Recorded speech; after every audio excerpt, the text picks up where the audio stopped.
Mənə müraciət edən pasientin 31 yaşı var və bu bəy valideynlərinin gözləntisindən hələ də özünü azad buraxa bilməyib.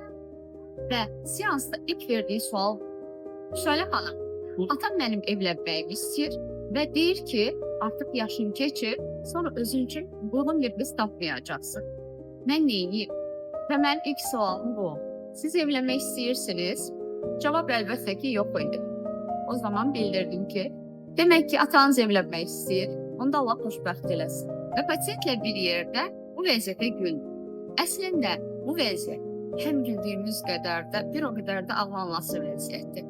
Çünki valideyn hələ də övladının o gözləntisini kəsməyib və övlad isə hələ də valideynə olan o borcluğundan heç cür xilas ola bilməyib. Halbuki xarici ölkələrdə oxuyub və öz həyatını qura bildiyini düşünən biri olaraq geriyə vətəninə qayıtmışdı. Gənclərimiz arasında bu cür vəziyyətlərlə tez-tez rastlaşırıq. Bunun səbəbi nə ali təhsil, nə dünya görüşü deyil. Bunun səbəbi emosional olaraq hələ də böyümədiyi və ailəsindən qopa bilməməsi.